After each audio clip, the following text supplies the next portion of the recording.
Hello class, this is Dorothy. I'm excited to be giving you our very first video lecture. We're going to do this together and see how it goes.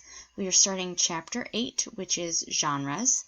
Most of you guys are familiar with maybe like comedy and tragedy and action, rom-com. Those are kind of the genres that we think of in today's movie world, but we're going to go back a little bit in history and go over the main ones for theater. So, theatrical genres, here we go. What is a genre? So the word genre comes from a French word that means category or type. So it's the way that we categorize different types of theater productions or plays. The oldest ones that you may be familiar with are these masks right here, the tragedy and comedy masks of ancient Greece. They are the first to make a distinction between the two, and they did use masks in all of their theatrical productions, but today we are most familiar with the tragedy masks and the comedy masks to denote which is which. So tragedy is the first one that we're going to talk about. It is a dramatic form, right? It's drama that involves serious actions of universal significance. So that means it's things that are significant to all of us, no matter who you are. Tragedy is meant to appeal to everyone, right, and be important for everyone. It's serious. It's not funny.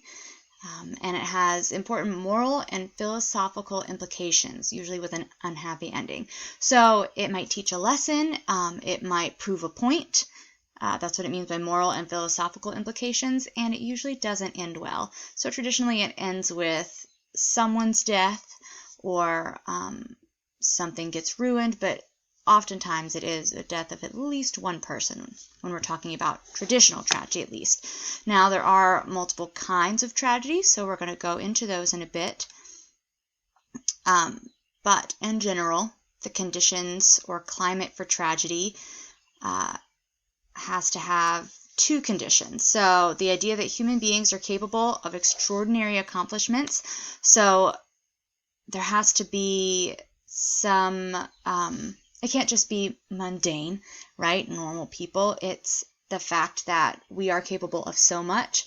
And then that gives us the potential to fail, right? So there can't be tragedy if there's nothing lost, if there are no stakes.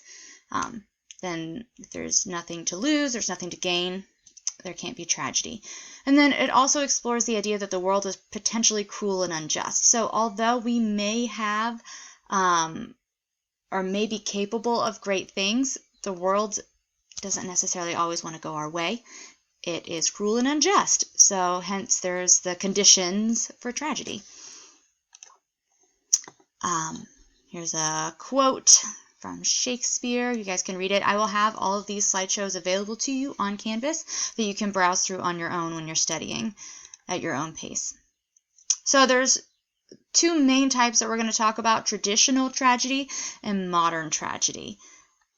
They have kind of different rules for each of them. So traditional tragedy is what we think of as Greek and Roman and all the way even up to Shakespeare's times are traditional tragedies. Here's the rules for them, right, are the things in yellow. So there are tragic heroes and heroines. So the main character of a tragedy is going to be someone that's extraordinary, a king, a queen, a person of nobility, or a person of stature. So they, because they are these great pillars of society, are going to stand for the entire society, right? So we can see that the king of Rome, say, kind of in a way represents all of Rome, right? They're symbols. We also have to have tragic circumstances. So we talked about how the universe is cruel and unjust. So in these traditional tragedies, the universe will trap the hero or the heroine in a fateful web that they cannot escape from. If we think about Oedipus Rex, when he was young, there was an omen, a prediction that all these bad things would happen to him, that he would marry his mother and kill his father. But he ignored these. He ignored these predictions, and he went on his merry way and thought that he could avoid them. but you can't avoid these things, right? So it's the universe trapped him and made it so he couldn't escape his fate. There's also in traditional tragedy usually some sort of heightened language or verse. So in the Greek tragedies, they have a call and response kind of a thing with the chorus. If you think of Shakespearean tragedy, they're done in iambic pentameter, so it's the kind of the rhythm with which people speak.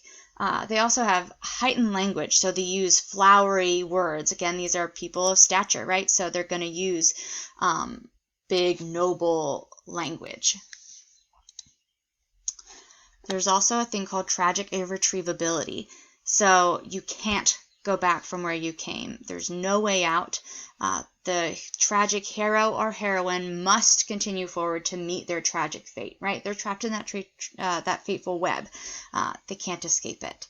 And then at the end, there finally has to be an acceptance of responsibility. So finally, they have to accept responsibility for their actions and show a willingness to suffer and show us that they can suffer. So they will have a tragic flaw that leads them to their downfall, and in the end, they have to accept it.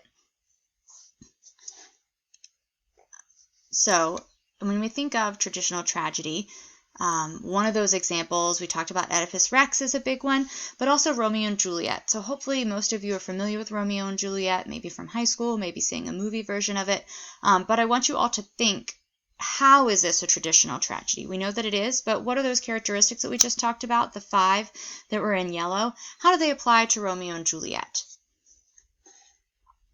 All right, so next is modern tragedy. This may be something that you are more familiar with, since it is tragedies of the modern period, which is the late 19th century to the present, and they don't deal with kings and queens, and they're not written in verse. So the big characteristics of modern tragedies are that they are written in prose, which is what we're speaking in right now, right? If it's not in verse, it's probably in prose. They deal with the common man, so they're relatable to everyone, right? This could be your life or your parents' life or your neighbor's life. We can relate to it. And it is a new tragic view based on modern society. Again, relatable, right? Some people say that modern tragedies are not true tragedies because they don't follow those old classic rules, but that is why they are, so then a new genre, a new era, a new genre of their own. So with modern tragedy, let's move on to the next slide. Here we go. So Arthur Miller, a famous playwright who wrote Death of a Salesman, among many, many other plays, calls this new type of tragedy the tragedy of the common man, as opposed to, again, like before, kings and queens that stood in for all of society. They stood as a symbol for everyone that they ruled over.